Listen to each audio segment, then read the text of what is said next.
This is Optimal Relationships Daily, episode 2115, The Surprising Thing I Encourage All Couples to Do, by Dr. Allison Niebes-Davis of drallisonanswers.com.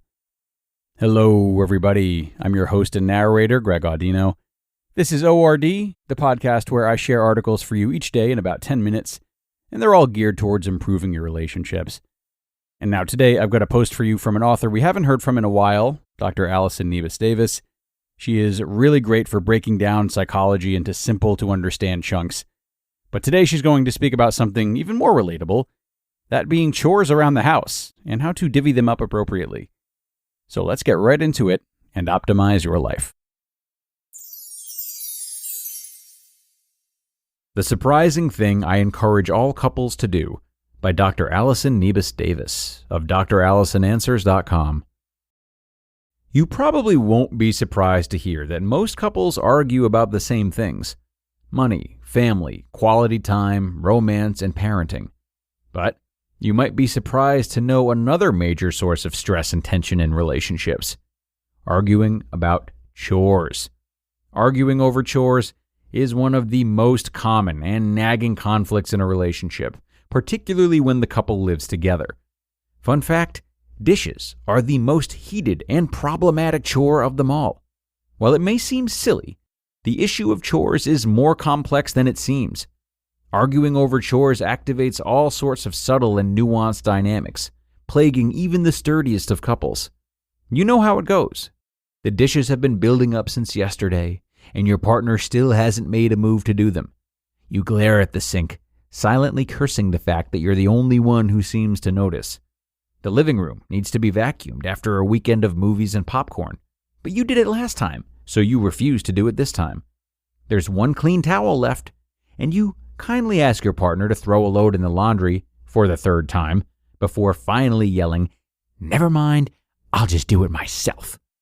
Arguing about chores can dramatically impact the quality of a relationship, and for that reason, I encourage couples to tackle the issue early in their relationship, getting specific about who does what and when.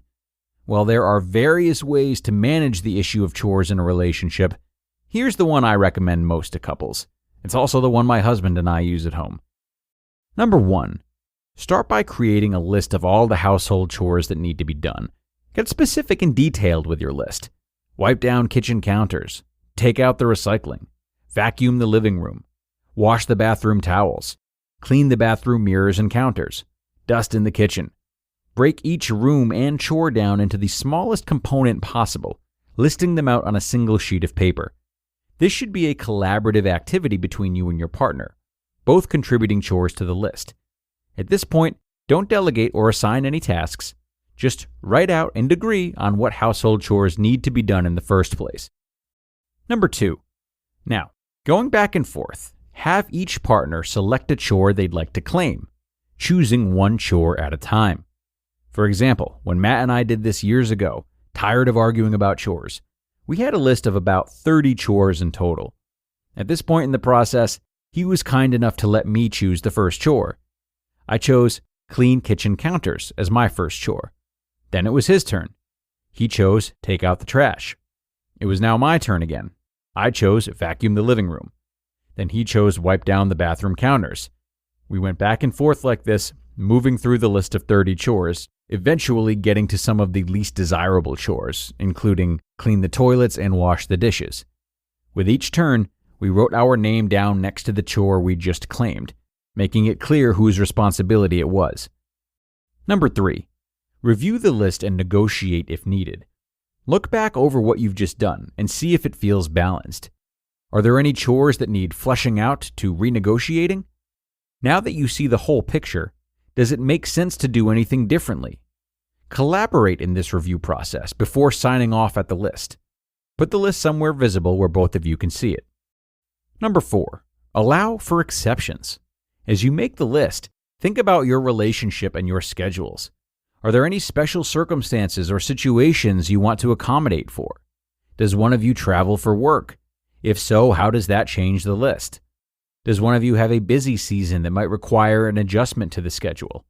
Are there other exceptions you want to make room for? For example, While dishes are my chosen duty, Matt and I made an exception. If I cook a nice meal, he's on dish duty. Same goes that if he cooks a nice meal, I'm scrubbing the pots after. Document these exceptions and adjustments, just like the rest of the list, to avoid further arguing about chores. Number 5. Renegotiate and trade if needed, but try not to do this often or on the fly. In your first month, stick to the agreed upon plan as is. When you adopt new practices and habits, it's important to be consistent for the first month as we get acclimated. Give yourself time to settle into a routine. See how it works and feels. Then, have a little dinner meeting with your partner to see how it's going. Do the two of you want to change anything? Do you want to switch any chores? Remember, any changes you make get written down. If you want to stop arguing about chores, getting detailed and descriptive is important. It may not seem romantic to get this detailed, but arguing about chores is a real issue in relationships, and its impact just increases over time. Don't think that chores will naturally divide themselves and work out evenly among you and your partner. That is a disaster waiting to happen. So use this method to break down household tasks, collaborate with your partner, and stop arguing about chores.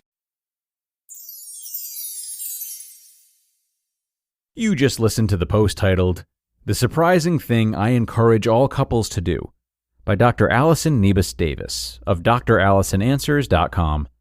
Now, I am a big believer that if you want to be your best self in your relationships, or in anything you do, you need to fuel yourself properly. And that's why I'm so happy to have this show sponsored by Factor. Factor's delicious, ready-to-eat meals make eating better every day easy. You'll have over 35 options a week to choose from, including keto, calorie smart, vegan and veggie, and more. And there's even more to enjoy with over 55 nutrition-packed add-ons that help make your weekly meal planning even more delicious. Factor is the perfect solution if you're looking for fast, upscale, and healthy options done easily. Not to mention it's flexible for your schedule. Get as much or as little as you need by choosing anywhere from 6 to 18 meals per week. Plus, you can pause or reschedule your deliveries anytime with no hassle whatsoever if something changes. So, head to factormeals.com/optimal50, that's optimal50, and use code optimal50 to get 50% off. That's code optimal50 at factormeals.com/optimal50 to get 50% off. Picture a wardrobe upgrade with quality essentials at an unbeatable price. Quince has you covered with timeless pieces that never go out of style.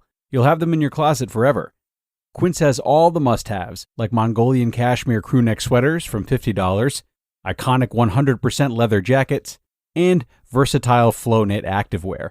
And all Quince items are priced 50 to 80% less than similar brands. That's because by partnering directly with top factories, Quince cuts out the cost of the middleman and passes the savings on to us. And most importantly, Quince only works with factories that use safe, ethical, and responsible manufacturing practices, along with premium fabrics and finishes. And as for me, I love Quince's versatility too. They have great home items as well as clothes, and I've been really happy with the bedding that I bought from them. When you look at it and you feel the material, you can tell easily that it's of high quality. So indulge in affordable luxury. Go to quince.com/ORD for free shipping on your order and 365-day returns. That's QUINCE.com/ORD to get free shipping and 365-day returns. Quince.com/ORD. Okay, and thanks a lot to Dr. Allison for this great guide towards dividing chores today.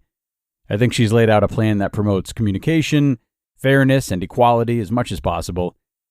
If there is one factor I would add in, though, something that I've run into once or twice, especially growing up with a mother who had much higher standards of cleanliness than my brother and I did, it would be to also discuss one another's expectations and definitions of chore completion. What's satisfactory to your partner may not be satisfactory to you, and vice versa. It's best to spend some time laying out what is and is not acceptable so there are no blurred lines around lack of effort. Perhaps if you can each perform the chore together, compare results, and discuss why you stand by what's acceptable to you, this process can be sped up. And you can also look for opportunities to split the difference. Talk about how the standard might change when guests are coming versus when they aren't, and so on. Dr. Allison is right. It's an important and often a very detailed conversation to have. But with that, we are going to wrap up today, friends. Thanks a lot for joining me for this episode, and do be sure to come on back tomorrow for more. So until then, have a wonderful rest of your day, and I'll see you back here tomorrow, where your optimal life awaits.